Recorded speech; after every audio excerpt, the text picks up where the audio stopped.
ಒಂದು ಸುಮಾರು 400-500 ವರ್ಷಗಳ ಹಿಂದಿನ ಈ ಒಂದು ದೇವಸ್ಥಾನ. ಅವಾಗಿನಿಂದನೂ ಕೂಡ ಅತ್ಯಂತ ಬಿಗಿ ಬಂದೋಬಸ್ತ್ನಿಂದ ನಡೆಸ್ಕೊಂಡು ಬರ್ತಾ ಇದ್ದೀವಿ. ಇದನ್ನು ನಮ್ಮ ತಂದೆ ತಾತರ ಕಾಲದಿಂದಲೂ ಕೂಡ ಈ ಹಳೆ ದೇವಸ್ಥಾನವನ್ನು ತೆಗೆದುಬಿಟ್ಟು ಈಗ ಹೊಸದಾಗಿ 3 ವರ್ಷದ ಹಿಂದೆ ಕೆಡವಿಬಿಟ್ಟು ನೂತನ ದೇವಾಲಯವನ್ನು ಈಗ ನಿರ್ಮಾಣ ಮಾಡಿದ್ದೇವೆ.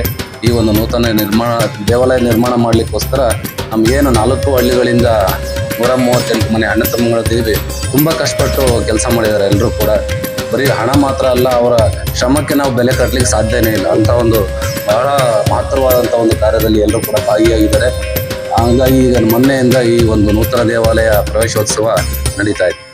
ಅಂದರೆ ಈ ದೇವಸ್ಥಾನದಲ್ಲಿ ಪವಾಡತೆ ಏನಾದರೂ ಇದೆಯಾ? ಅಂದರೆ 138 ಹಳ್ಳಿ ಒಂದು ಕುಟುಂಬದಲ್ಲಿ ಒಂದು ಸಲ್ಲತಕ್ಕಂಥ ಅದೊಂದು ದೇವಿಯವರ ಒಂದು ಶಕ್ತಿ ಏನಾದರೂ ಈಗ ಹೇಳಿದ್ರಿ.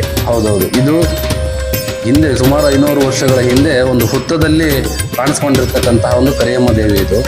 ಅದು ಹಿಂದೆ ಯಾರೋ ಒಬ್ಬರು ಸಾಹುಕಾರ ಮನೆಯಲ್ಲಿ ಒಬ್ಬ ಕೂಲಿ ಹಾಳು ದನ ಮೇಯಿಸ್ಲಿಕ್ಕಿದ್ದಂಥ ಸಂದರ್ಭದಲ್ಲಿ ಒಂದು ಹಸು ಪ್ರತಿನಿತ್ಯ ಆ ಹುತ್ತಕ್ಕೆ ಬಂದು ಹಾಲನ್ನು ಕರೀತಾ ಇತ್ತು ಅಂತ ಕೇಳಿದ್ದೀವಿ ನಾವು. ಅದನ್ನು ಆ ಶ್ರೀಮಂತರು ಆ ಹುಡುಗನಿಗೆ ದಿನ ಬೈತಾ ಇದ್ರಂತೆ, ಯಾಕೆ ಹೀಗೆ ಹಾಲು ಬರ್ತಾ ಇಲ್ವಲ್ಲ ಹಸುನಲ್ಲಿ, ಇವನೇನು ಕುಡಿದು ಬರ್ತಾನ ಅಂತೇಳಿ ಅವನನ್ನು ಟೆಸ್ಟ್ ಮಾಡ್ಲಿಕ್ಕೋಸ್ಕರ ಹಿಂಬಾಲಿಸ್ಕೊಂಡು ಬಂದಾಗ ಉಪ್ಪಿನ ಮೆಣೆ ಅಂತ ಇತ್ತಂತೆ. ಇಲ್ಲಿ ಆ ಉಪ್ಪಿನ ಮೆಣೆ ಒಳಗಡೆ ಹುತ್ತದಲ್ಲಿ ಆ ಹಸು ದಿನಾಲು ಬಂದು ಹಾಲನ್ನು ಹಿಂಡಿ ಹೋಗ್ತಾ ಇತ್ತು.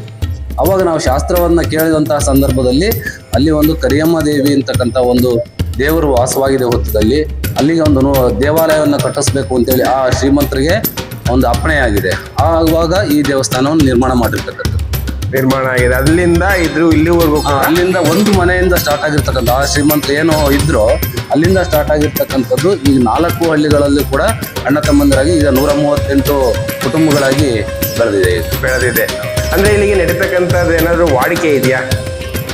ಅಂದ್ರೆ ಇದು ಇದೇ ತರ ಒಂದು ಪದ್ಧತಿ ಪ್ರಕಾರವೇ ನಡೀಬೇಕು? ಹೌದೌದು, ಪ್ರತಿ ವರ್ಷ ನಾವು ಇದೇ ಫೆಬ್ರವರಿ ಅಥವಾ ಮಾರ್ಚ್ ತಿಂಗಳಲ್ಲಿ ಜಾತ್ರೋತ್ಸವ ಅಂತೇಳಿ ಮಾಡ್ತೀವಿ ನಾವು.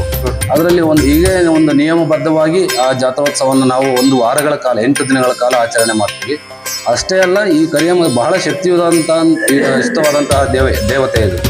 ಈ ದೇವತೆ ಅಪ್ಪಣೆ ಇಲ್ಲದೆ ಇಡೀ ಸುತ್ತ 10 ಹಳ್ಳಿಗಳಲ್ಲಿ ಯಾವುದೇ ಕೆಲಸ ಕಾರ್ಯಗಳನ್ನು ಮಾಡೋದಿಲ್ಲ. ಒಂದು ಬೆಳೆ ಬೆಳಿಬೇಕು ಅಂದ್ರೂ ಕೂಡ ಈ ಬೇರೆ ಜನಾಂಗದವರು, ನಮ್ಮ ಜನಾಂಗದವ್ರು ಮಾತ್ರ ಅಲ್ಲ, ಬೇರೆ ಜನಾಂಗದವರು ಕೂಡ ಅದರ ಅಪ್ಪಣೆಯನ್ನು ಪಡೆದು ಯಾವ ಬೆಳೆಯನ್ನು ಹಾಕಬೇಕು, ಯಾವ ಸಂದರ್ಭದಲ್ಲಿ ಹಾಕಬೇಕು ಅನ್ನೋದನ್ನು ಕೂಡ ಕೇಳಿ ತಿಳ್ಕೊಂಡು ಪಡ್ಕೊಂಡು ಆ ಬೆಳೆಯನ್ನು ಬೆಳೆಯೋದು ಕೂಡ ಹಿಂದಿನ ಕಾಲದಿಂದಲೂ ಕೂಡ ವಾಡಿಕೆಯಾಗಿ ಬಂದಿದೆ. Okay sir.